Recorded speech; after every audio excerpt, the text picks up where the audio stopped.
Have you ever noticed how your energy seems to rise and fall like the tides of the phases of the moon?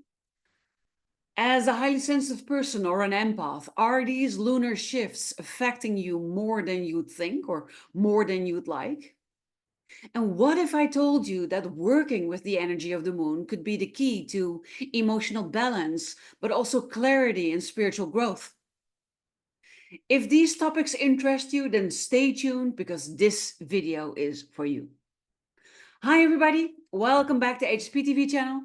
I'm Barbara and today we're diving deep into how the moon, especially during its full and new moon phases, impacts highly sensitive people and empaths. I'll show you how you can harness this lunar energy to transform your emotional but also your spiritual journey. Because as HSPs and empaths, we are wired to pick up on energy shifts. But what about the moon's energy? Let's break it down phase by phase and explore how to work with it for your highest good. I already said it. As highly sensitive people and as empaths, we naturally respond to the subtle energies, and the moon, with its rhythmic phases, exerts a significant influence. And just like it moves the ocean's tides, it can also move the tides within us. And that affects our moods, our thoughts, and our spiritual well being. So for HSPs and empaths, this connection is even stronger because we feel everything so deeply. And the moon's phases, whether it's the full moon shining bright or the new moon in darkness, can bring about emotional waves or create space for reflection. So let's start by talking a little bit about the full moon. Because the full moon is a time of heightened energy and everything seems magnified, especially our emotions. And as an empath, you might find yourself absorbing the emotions of everybody around you even more than usual during this phase.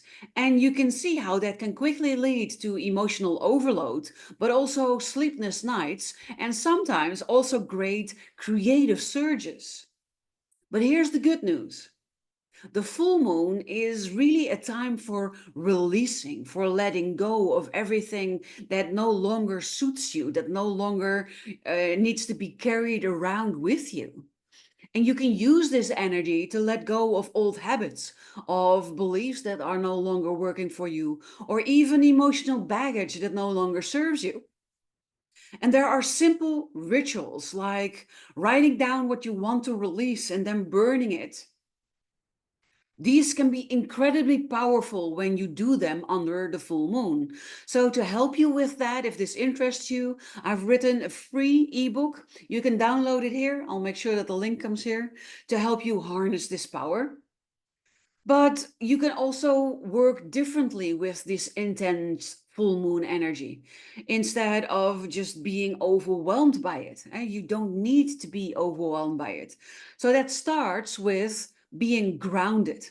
I mean, grounding really is key. So you can do one of the grounding meditations that I have on my website, but you can also spend time in nature and maybe do a little bit of meditation or practicing deep breathing to stay connected to your center. This is also a really great time for emotional cleansing. And so you could do some journaling or you can do some energy work to help you process any heavy emotions that the full moon might bring up. And to help you with that, I've also created something really great. I've created a couple of different types of journals. So you can buy them here on this link and they will help you in this process because the full moon really is a time for clearing and for releasing and for cleansing and for letting go. So it's awesome energy to work with, especially when you're growing as a person. So now let's shift to the new moon. Because this phase is all about new beginnings and about setting intentions. Unlike the full moon, the new moon invites you to go inward, to reflect and to set goals. And as a highly sensitive person or empath, you might feel more introverted during this time. I often say I cannot people today. And this is my maybe how you are feeling too. Maybe you are craving solitude, alone time. And maybe you really just want to do some deep introspection. The new moon is a perfect moment to recharge and also to listen to your intuition and to do what you feel called to do. Because during the new moon, it is really all about planting seeds for the future. So use this time to set clear intentions for what you want to manifest. And for instance, by using my manifestation journal. Write down your goals, meditate on them, and then allow yourself to dream. But don't forget self care. And so you really need to plan enough time to rest and to recharge because this inward focus is intense, but it will prepare you for the action that comes as the moon waxes towards fullness. Now, beyond the full moon and beyond the new moon, each lunar phase offers something unique. And understanding these cycles can help you align your emotions and energy with the natural rhythms of the moon. For example, the waxing moon invites you to take action, while the waning moon encourages you to reflect and to let go.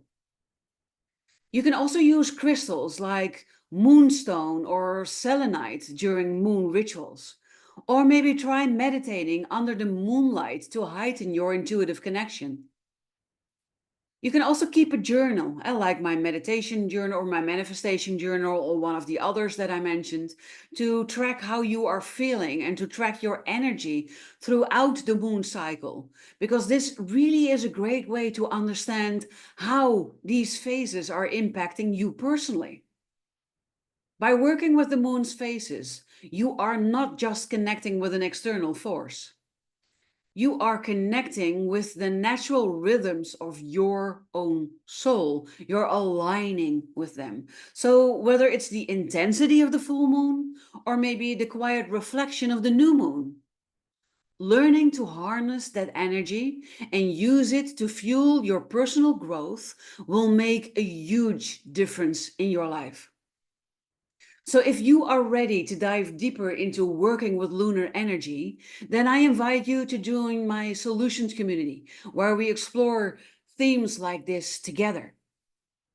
But when you are feeling stuck and you are in need of some guidance, then I would love it if you would book a free clarity call with me so that we can navigate your journey together. And of course, don't forget to like this video, to share it with others that might benefit, and to subscribe to the channel so that you will never miss out on more transformative content. For today, I wish you an amazing rest of your day, and I look forward to inspiring you with the next video.